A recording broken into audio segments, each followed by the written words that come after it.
दोस्तों आज के वीडियो में देखने वाले हम हमारे कक्षा 11वीं के गणित के रिवीजन टेस्ट का सॉल्यूशन किस प्रकार से आपका पेपर था और क्या कहते हैं इसके से आंसर। सबसे पहले आपका है कि एक समुच्चय जिसमें एक भी अवयव नहीं होता है। ठीक है, सही विकल्प का पहला प्रश्न है कि भाई एक समुच्चय जिसमें एक भी अवयव नहीं होता है वो कौन सा समुच्चय के अंतर्गत आता है। तो दोस्तों ये आता है आपका रिक्त समुच्चय के अंतर्गत। ठीक है, तो जो पहला है आपका उसका दूसरा सही हो जाएगा आपका। ठीक है, दूसरा आपका प्रश्न कि किसी अतिरिक्त समुच्चय ए से अतिरिक्त समुच्चय बी के संबंध में कार्तीय गुणन ए गुना बी कौन सा समुच्चय होता है। तो दोस्तों ये आपका आता है उप समुच्चय। ठीक है, तो यहाँ पर आपका उप समुच्चय हो जाएगा। अगला आपका 240 डिग्री के संगत रेडियन की माप क्या होगी। तो दोस्तों इसकी संगत रेडियन की माप क्या होगी आपकी, तीसरी होगी 4π/3। जब आप इसे सॉल्व करेंगे तो ये आपका आंसर आ जाएगा। अगला आपका कि 4 फैक्टोरियल माइनस 3 फैक्टोरियल का मान क्या होगा। तो इसका मान होगा दोस्तों आपका 18। ठीक है, तो यहाँ पर आपका चौथा सही हो जाएगा। ठीक है, चौथे का यहाँ पर पांचवा देखिए कि x² + 2 = 0 हो तो x का मान क्या होगा। तो दोस्तों एक यहाँ पर क्या x का मान क्या आएगा आपका, यहाँ पर आपका जो d वाला है वो बिल्कुल से हो जाएगा प्लस माइनस 2 फैक्टोरियल। ठीक है, हाँ ठीक है, चौथा वाला ही आपका यहाँ पर सही हो जाएगा। अगला देखिए आप रिक्त स्थानों की पूर्ति कीजिए। तो रिक्त स्थानों की पूर्ति कीजिए में आपको दिया है कि ए समुच्चय ए बी। ठीक है, यहाँ पर बी का समुच्चय ए बी सी। तो अब हमें दिया है कि ए यूनियन बी हमें यहाँ पर ज्ञात करना है। तो ए यूनियन बी दोस्तों क्या हो जाएगा आपका, जो बी का जो दिया है ए बी सी यही हो जाएगा क्योंकि ये कॉमन निकल जाएगी सब, और ए और बी ए बी सी यहाँ पर आंसर आपका आ जाएगा। ठीक है, ए यहाँ पर बी उसके बाद में सी, ये आपका यहाँ पर रिक्त स्थान में आंसर आ जाएगा। अगला आपका कि यदि ए में पी अव्यय तथा बी में क्यू अव्यय हो तो ए गुना पी में क्या अव्यय होंगे। तो दोस्तों ए में हमें पी दिया है और बी में भी क्या दिया है, हमें क्यू दिया है। तो ये इसका आंसर आ जाएगा पी गुना क्यू यानी पी क्यू। अगला आपका एनपीआर का मान होगा। तो दोस्तों जो एनपीआर का मान होता है वो होता है आपका एनपीआर बराबर, ठीक है, एन रेडियन और उसके बटे में आएगा आपका एन माइनस आर, और यहाँ पर जो है आपका ये चिन्ह लग जाएगा। ठीक है, अगला आपका 0 फैक्टोरियल का मान होगा। तो दोस्तों इसका मान आपका एक ही आ जाएगा। अगला है आपका अगला पांचवा देखिए आप, पांचवा 5 इसका जो पीडीएफ की लिंक है दोस्तों आंसर की वो मैं डिस्क्रिप्शन बॉक्स में आपको दे दूंगा, तो वहां से सीधा पीडीएफ डाउनलोड करके जो आप इसे पूर्ण रूप से देख सकते हैं। ठीक है, अगला आपका 5x - 3। ठीक है, बड़ा है 7 का मान, तो यहाँ पर होगा जबकि x एक वास्तविक संख्या है। तो दोस्तों इसका मान चलिए मैं बताऊँ दोस्तों, इसका आएगा आपका x बिलोंग टू।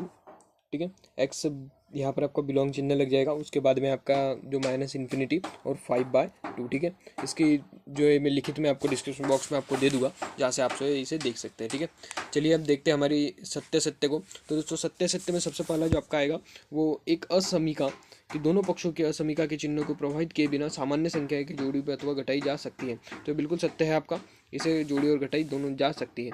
ठीक है, दूसरा देखिए आपका दूसरा दिया है I4 बराबर होता है -I, तो ये बिल्कुल आपका गलत आ जाएगा।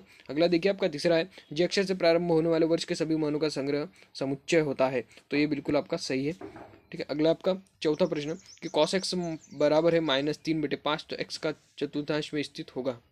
ठीक है, तो x जो है प्रथम चतुर्थांश में स्थित होगा। तो देखिए दोस्तों माइनस में दिया है हमें, तो ये प्रथम चतुर्थांश में स्थित नहीं होगा, तो आपका ये गलत लग जाएगा। अगला देखिए आप पांचवा कि क्रमचय एक निश्चित क्रम में बना विन्यास है जिसको दी हुई वस्तुओं के एक समय में किया सभी को लेकर बनाया गया है। तो दोस्तों ये आपका बिल्कुल सत्य है।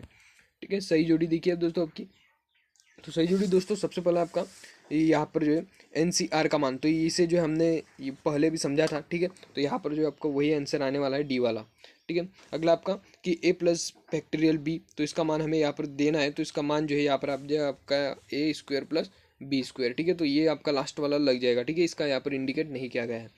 ठीक है, चलिए देखते हैं हमारा sin c + sin d का हमें यहाँ पर मान पूछा है। तो sin d sin c का मान आपका क्या लग जाएगा, ये पहला वाला यहाँ पर आपका सही लग जाएगा। अगला आपको पूछा है sin 75 का मान, तो sin 75 का मान आपका सी वाला करनी 3√3/+1।